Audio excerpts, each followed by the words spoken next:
Hello there ladies and gentlemen, I'm Paul TX141 Walsh, welcoming you to an all new World of Warships gameplay today on our channel.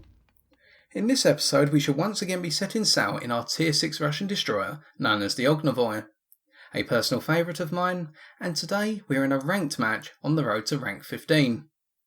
We are on the map Straight, playing in the domination game type, which has been slightly modified for the purposes of ranked gameplay. Now the emphasis of today's game is going to be on the concept of going off the beaten track in a destroyer, because we can attribute stereotypes typically to destroyer gameplay in general. Destroyers try to be up front typically, providing that sort of screen between your fleet and the enemy fleet, providing vision and at the same time that torpedo screen or that threat of torpedoes heading towards the main fleet. They will go for the flags first and foremost because they have the concealment ranges to do so, and at the same time they have the resources, such as the speed boost and the smoke, to hide themselves and get out of tricky situations, or alternatively rush down capital ships and torpedo them into oblivion. But as you may have seen in the chat on the left hand side of your screen, we have stated we are going to sea first. Now some of you may be thinking at this point, that's not very adventurous, that's rather different, you would expect your main fleet to go towards sea. That is very true. But let us think of it this way. Where would a destroyer, typically go? Well, for the purposes of ranked, we do not want to leave behind the main fleet. We want to operate as a group of ships. That is the typicality within ranked gameplay. The team that sticks together and coordinates wins a good portion of the time. Although let it be said, teams that split up and attack from multiple angles simultaneously can also win quite a good number of times. But we are not going to head towards B. Simply because we could go towards B and try to contest it early on, get the early cap and therefore secure the hardest position to capture as the game goes on, as the majority of the fighting will most likely take place around the B flag. But instead we're heading towards C because we want to take a different route. We're going to use our top speed, which is impressive, 37 knots exactly without a speed boost, in order to take a flag which is easy to take but provides us with some guaranteed points as the domination game goes on and grows older. Now our friendly Farragut at this point is also heading this way. Whether they are going to be influenced by one of our teammates in a minute who says that DD should be going to B, DDs being a shorthand version of destroyer, I'm not entirely sure. Perhaps it was already their game plan. Whichever way you look at it, however, they are going to cut us off and cause us to lose a little bit of speed. But that's fair enough, I've probably done that enough times to friendlies in the past as well. As we continue to make our way forward then, by not going to B, this does mean that we lose a little bit of vision for our team, and also it means we run the risk of allowing the enemy destroyers to get into forward positions, and especially seeing as they do have a Minakaze, that can be very dangerous, with its very low concealment. Especially compared to our own 7.7 kilometers, we are the most easily spotted destroyer at our tier. But, as we continue to make our way forward here, now picking up speed once again, what we have to realise is this. We have chosen to go to sea, so that way we can actually provide some vision onto the narrow passageway that heads down the eastern side of the map. Because let us think of it like this. With our torpedoes only having 4 kilometers range, the only time we're going to use those effectively, as the enemy team starts to get spotted and they start capturing A, that is the enemy Farragut, the other destroyer they have. With our 4 kilometer torpedo range, we need to get in close and pick off our opponents in ambush positions. And by sitting here on a broadside towards the eastern valley, we have a brilliant position here to fire torpedoes at anything that rushes on to sea, seeing as our torpedo range just covers the cap circle and a little bit more. And with a 70 knot speed on our torpedoes, it is going to be very difficult for our opponents, unless they are in very nimble destroyers or cruisers, to dodge our war torpedoes, where we can lay down a total of 6 in a single barrage. And they do a lot of damage as well, although I do not have the figures available. As we capture the flag, we can see that our friendly Farragut is going head to head with the enemy Minakaze over B. So we've already seen how the stereotype has played out. 2 destroyers, one from our team, one from the enemy team, have both gone for the central capture region, and interestingly the enemy Farragut went for their side's flag, i.e. the safe flag, and we did the same. So perhaps we are both thinking off the beaten path, i.e. us and the enemy Farragut. But either way, we are using our impressive gun range here and great muzzle velocity on our guns of 870 meters per second to hit the enemy Minakaze with our twin 130mm turrets. And they have 2 guns mounted in each turret. Put a couple more shots into the Minakaze, throw a silly pair of shots into the cliffside there, on that small island. As we tried to go for the kill shot, our friendlies finished them off. Well done Farragut, good kill. Now we have been spotted, but we are not going to press forward into B. The logic being here, we can notice that the enemy Farragut is sitting in A and just simply sniping across. We are waiting to see what the enemy Farragut does, because notice how the western valley on the map, i.e. the mini-map in the bottom right hand corner of your screen for reference, is empty. The only ship watching it on our team is a friendly New Mexico, and they may be mincemeat if that Farragut decides to rush down there. We take advantage of our friendly Farragut putting down a smoke screen on the B flag, and with it now empty of the enemy Minakaze that got destroyed, we can now capture it. So we're going to provide some assistance here, but we're going to slowly creep into the flag. So that way we do not go too far in, and it means we can turn out, as our turn circle in the Ognevoi is rather wide compared to other destroyers at our tier, even with the rudder shift modification, which I believe is available to this ship. And we do have it mounted, yes, I remember now. Having picked up the assist, the Farragut has disappeared. They started to head west. We guessed what they would do. We did not expect them, as they were sniping, to decide to reverse out on A and then head down the middle. But think of it this way. The last thing the enemy team knew of us, we were heading towards B, or at least we were sitting around the back of B. We are playing in the back line, and now the enemy team has no idea what we are doing. They have just sunk our friendly Farragut, and for all intents and purposes the enemy team will have to guess our intentions. We have informed our friendly New Mexico that the enemy Farragut is most likely heading down the western reaches of the map, and we are heading to intercept. And I highly doubt that the enemy Farragut knows we are coming. Reason being, this is not something you would typically do in this ship, or at least if we take our stereotypes at face value. Now we could open fire of our 12km range here on the enemy Omaha, but we'd only give ourselves away and give away our position. We have played this to the point where the enemy fleet will not be able to spot us until we engage the Farragut, and they are right on call. They are heading towards our New Mexico, who is firing armor piercing into the centre of the map, so this is perfect. The Farragut believes they are going to get a free run on the enemy battleship, from their perspective. But we are now in the way as we get spotted by them.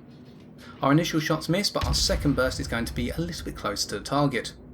We can see how we are ranging in, falling a little bit short, and our third burst is going to start hitting the mark. And the enemy Farragut sends up a smoke screen. They did not anticipate us to arrive.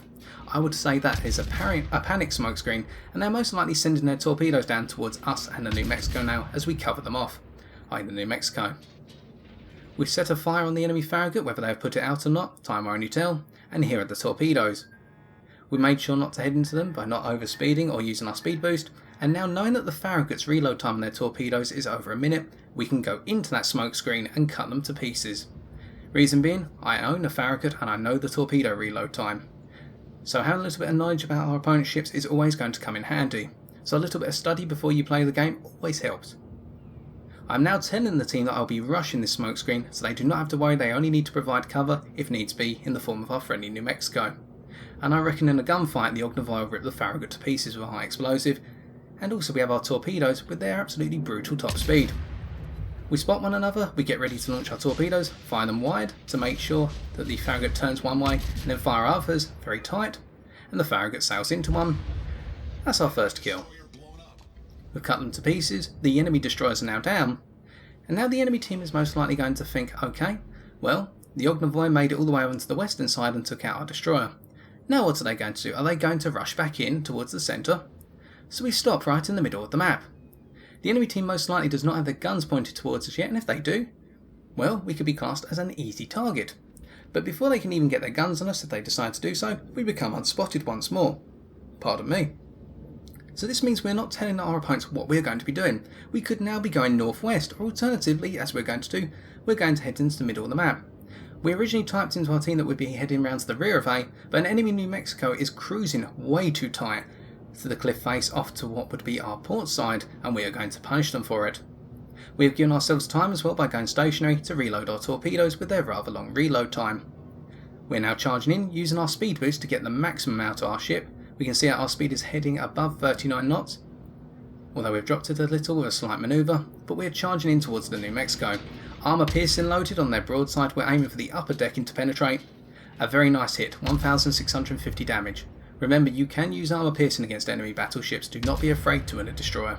As long as you aim for the superstructure, alternatively the upper decking on the broadside, you will do a good amount of damage.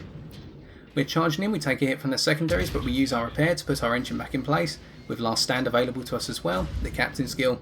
and we fire off our torpedoes at exactly 1.8 kilometers distance initially, and there's no way that New Mexico's dodging those. Goodbye, New Mexico. 2 kills in the bag and a devastating strike to go with it as we hit with 5 torpedoes. That's one of the biggest enemy ships eliminated, and they rush down into a very bad position. Perhaps they're trying to get round on the broadside of our 2 battleships cruising along towards C. But now, having taken down New Mexico, we're telling our team that we're heading towards B. With only 1 enemy ship remaining, the enemy Fuso, who is in a very weak position it looks like, we're going to charge them as well. We will have ample time to use our torpedoes to bring them down. As their only ship remaining as well, it is very likely that they may be wondering now who are they going to shoot at, and we hope to take their attention and that way provide a distraction to our very narrow profile, hoping that their guns will miss when they open up with their main batteries. Again, you can see we're using armour piercing here to get a little bit of extra damage. The shells come ringing in at this point. We take a nasty pair of armour piercing hits directly on our bow, but not to worry, we only lost approximately 2,000 health there. Our torpedoes are almost ready, our speed boost is just about to expire, but we're getting in close enough now. 3, 2, 1, and torpedoes away. Bye bye, Fuso, and just make sure to slam on the brakes to avoid our friendly torpedoes coming from our Omaha. Fare thee well, battleship. And that's the game. And before even coming on to the post-game stats, we can see that thanks to this game we managed to reach rank 16 in ranked battles. And when we do come on to our post-game stats, we can see that for the victory we picked up 499,945 silver credits, 2,124 experience, 107 free experience, and 2 awards. The first being a devastating strike award, which was on the enemy New Mexico, for destroying an enemy ship with a single artillery salvo, torpedo salvo, or aircraft attack by causing damage to over 50% of the destroyed ship's normal HP, and we also picked up a high caliber award, whereby we damaged at least 4 enemy ships, with the damage caused exceeding 30% of the total HP of all the ships on the enemy team. In terms of our battle performance, we dealt a tally of 79,306 damage, with 41 target hits with our main battery, 8 torpedo hits, 1 incapacitation, 3 enemy ships destroyed, 2 fires set, 3 floods caused, and 1 flag defend, and we also picked up a single full capture and a single assisted capture. Looking at our performance compared to the rest of our team, we can see that we came first by experience earned, picking up 815 more base experience compared to second place. But I would not say at any point that we carried our team, simply because the vast majority of our teammates were left standing, going to show how our team works more effectively as a unit compared to the enemy team in order to win the game. Instead, I would prefer to think of it this way. We acted as a quiet operator for a destroyer. We were not engaged in the majority of the firefights, but only fired our guns and our torpedoes when they mattered. We were rather quiet in pushing on to C at the start, whereby we were left undisturbed and we took C straight away. We then gradually supported our teammates in pressing towards B, in particular coming up behind our friendly Farragut to assist them in capturing the point, before then pulling back to support our New Mexico, who had an enemy Farragut heading towards them. After that, we were in a prime position to intercept the enemy New Mexico that was charging past B in a very awkward position down the centre-west side of the map, and then we made our torpedoes count once more after taking out the New Mexico with them by rendering useless the enemy Fuso. Looking at our detailed report, we can see that we hit a total of 4 enemy ships, damaging 1 and destroying 3. With the total of 79,306 damage caused, we can split it up as follows. 17,980 of it came from 41 main battery shells, whereby 17 of these shells were high explosive, dealing 7,580 damage, and the remaining 10,400 was caused by the other 24 shells, which were armour piercing. We dealt a total of 59,486 damage with our 8 torpedoes that connected, out of the 18 we fired, a pretty good hit ratio in my experience. I'm not the most accurate torpedo player at that. And the remaining 1,840 damage out of our total was caused by the 2 fires we set. We should also note that in terms of damage received, we picked up 9,474, the vast majority of it coming from the enemy Fuso at the end. With our total health pool when fully upgraded of 15,500, we made good use of our health pool in order to stay alive, and we accepted the fact that with our health pool we can afford to take a number of hits if it means we can eliminate ships in the long haul. And finally, coming on to our credits and experience earned, We can see that without a premium account we walked away with 477,621 silver credits and 2,124 experience. In conclusion then, hopefully today we have demonstrated the value of sometimes playing off the beaten track in your destroyers in order to help your team secure the victory. Whether it be in a standard battle or in today's example a ranked battle, going against the stereotypes attributed to your ship can lead to you being an unpredictable player in the eyes of your opponents. Here we did not rush into the central objective, although we could have done so, and contested it alongside our fellow destroyer on our team in order to try and get an early points advantage and indeed the initiative in the centre of the map.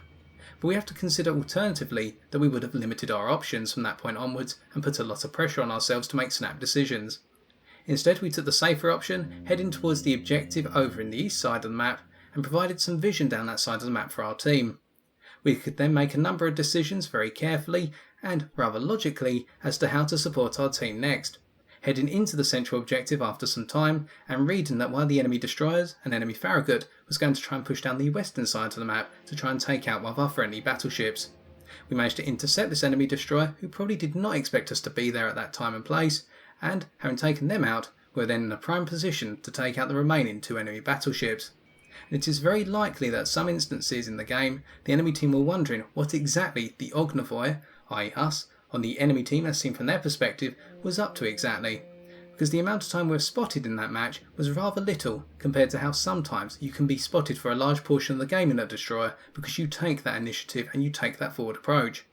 So being unpredictable can really work to your advantage. And so I've been TX141, and if you've enjoyed this video, why not leave a like, comment or subscribe for future World of Warships gameplays on my channel. But until next time, ladies and gentlemen, take care and fair seas.